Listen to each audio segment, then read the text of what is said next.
కుంతి స్వయంగా వెళ్ళి ఏ మొహం పెట్టుకుని వెళ్ళిందో తెలియదండి. దయా దాక్షిణ్యం లేకుండా తనకి వివాహం కాదేమో, రాచరికంలో బయటపడిపోతుందేమో, 10 మందిలో అల్లరైపోతానేమో అని పుట్టిన బిడ్డని, ఇంకా కళ్ళు తెరవని బిడ్డని పాలు కావాలమ్మా అని అడగడం కూడా చేతకాని బిడ్డను నీటిపాలు చేసింది తల్లి. ఆవిడికి భగవంతుడు ఎంత కర్మ పెట్టాడు అంటే, నువ్వు పుట్టిన బిడ్డని ఏం ఆలోచించకుండా గంగపాలు చేసావు కదా, ఆ బిడ్డ దగ్గరికి వెళ్ళి నా 5 కొడుకుల్ని బతికించమని యాచించు అని రాశాడమ్మా. కర్మ అంటే అలా ఉంటుంది.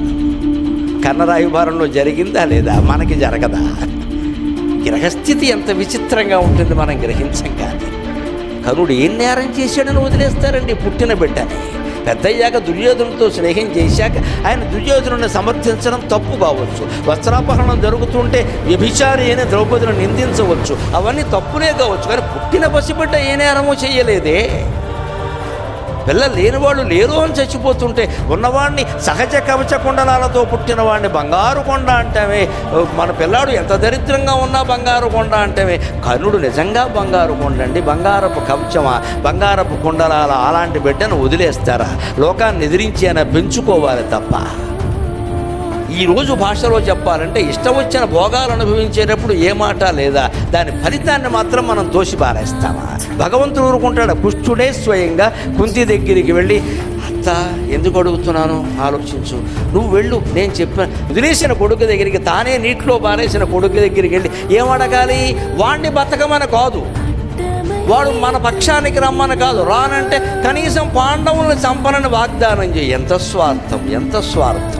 ఏ తల్లినా ఇలా ప్రవర్తించచ్చా? కనుడేం లోకుగా దొరికాడా?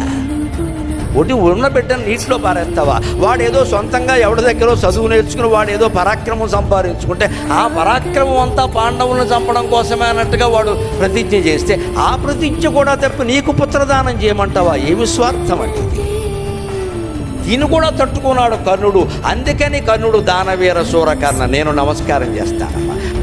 మహా ఉదారంగా ప్రవర్తించారండి చాలా విషయాల్లో. అసలైన ధర్మం చర్చ వచ్చినప్పుడు నేను ఎట్టి పరిస్థితుల్లో మంచో చెడ్డో ఏదైనా కానీ దుర్యోధనుడికి మాట ఇచ్చా, మాట కట్టుబడతానని చెప్పాడు. అందుకు మనం కర్ణుడిని మెచ్చుకోవాల్సింది. తల్లి వచ్చినా లొంగలేదు. కానీ కుంతి కర్మ ఎలా వచ్చింది అంటే, వదిలేసిన బిడ్డ దగ్గరికి వెళ్ళి బతుకున్న బిడ్డలకి ప్రాణభిక్ష పెట్టమని. కృష్ణుడు ఎందుకు కర్ణుడి దగ్గరికి వెళ్ళాడు? కృష్ణుడు ఏం పాపం చేయలేదే, కర్ణుడిని బతిమాలాల్సిన అవసరం ఏం లేదే. పై కర్ణరాయబారానికి కృష్ణుడు వెళ్ళడంలో ఒకే ఒక్క కారణం లోపల ఉందమ్మా.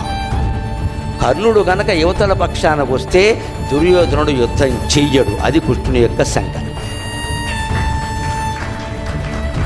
కృష్ణ పరమాత్మను తప్పుపట్టవలసిన అవసరమే లేదు. అక్కడ భగవంతుడు ఎప్పుడూ తప్పు చేయడు. ఆయన వ్యూహం, ఆయన ఆలోచన ఎప్పుడు జరుగుతుందో జరగదో. కర్ణుడు యువతలకి లాగేస్తే యుద్ధం ఆగిపోతుంది. 20 లక్షల మంది ఎందుకు చచ్చిపోవాలి? అంత యుద్ధం ఎందుకు జరిగిందండి? అంత అవసరం ఏమిటండి? ఈ యుద్ధాన్ని ఆపడానికి పరమాత్మ చిత్తశుద్ధిగా ప్రయత్నం చేశాడు. శాంతి కాముకుడు ఎవరైనా ఉంటే శ్రీకృష్ణ పరమాత్మ మాత్రమే. అపార్థం చేసుకోకుండా చేసి అలాంటి కృష్ణుడు యుద్ధం ఎందుకు చేయిస్తారండి? కర్ణుడిని ఇక్కడికి రాగడంలో ఆయన ఉద్దేశం ఏమిటంటే, యుద్ధం ఆగిపోతుంది అనడానికి ప్రమాణం ఏమిటంటే, కర్ణుడు చనిపోగానే ఆగిపోయింది నిజంగానే. 17వ రోజు యుద్ధంలో కర్ణుడు చనిపోగానే 18వ రోజు శల్యుడిని పిలిచి పట్టాభిషేకం ఎందుకు చేశాడో తెలుసా? అది అనవసరపు మాట. శల్యుడు గెలుస్తాడా? దాని గురించే ఒక మాట ఉంది. గతే భీష్మే గతే ద్రోణే గతే కుండల మండితే ఆశా బలవతీ రాజన్ శల్యో జేష్యతి పాండవాన్. భీష్ముడు చనిపోయాట, ద్రోణుడు చనిపోయాట, కర్ణుడు కూడా చనిపోయాట, శల్యుడు గెలుస్తాట. దుర్యోధనుడు ఆలోచనకి ఏమైనా అర్థం ఉందా? పైగా ఈ శల్యుడు ఎవరు? వాళ్ళ మేనమావ వాళ్ళ మీద గెలవడం ఏంటండి? అర్థం లేని మాట. ఎక్కడ మూల భారతంలో మీరు వ్యాస భారతం చదవండి, నీకు పట్టాభిషేకం జరుగుతుందన్నాడు. ఎందుకంటే అన్నగారు కదండి, ధర్మరాజు ఒప్పుకుంటాడు, అందరికంటే ముందు పుట్టాడు కదా. ఈయన సూర్యవరప్రసాదం అయితే వాళ్ళు దేవతల వరప్రసాదమే కదా, అందుకని ఒప్పుకుంటాడు. అనుమానం వెళ్ళ ధర్మరాజును శంకించక్కల. అంచేది నీకు పట్టాభిషేకం చేయిస్తా.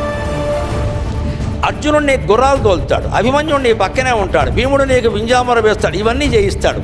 పొరపాటును కూడా కర్ణరాయవారంలో శ్రీకృష్ణ పరమాత్మ ద్రౌపది నిన్ను చేసుకుంటుందనే మాట మాట్లాడలేదండి. ఇది పచ్చి అబద్ధం. మీరు మూల భారతం చూసుకుంటూ తెలుస్తుంది. పొరపాటును కూడా మాట్లాడారు. అక్కడ ఆయన అన్న మాట ఏమిటంటే, రాజన్యారాజ కన్యాశ్చాప్యానయంత్యభిషేచనం షష్ఠే కాలే తదా త్వాం వై ద్రౌపద్యనుగమిష్యతి. ఇది మూల భారతంలో ఉన్న శ్లోకం. మల్లాది చంద్రశేఖర శాస్త్రి గారు మహానుభావుడు ఈ శ్లోకాన్ని బయటపెట్టి ద్రౌపది విషయంలో, కర్ణుని విషయంలో, కృష్ణుని విషయంలో ఉన్న అపార్థాన్ని తొలగించాడు. ఆ జగద్గురువుకి నమస్కారం.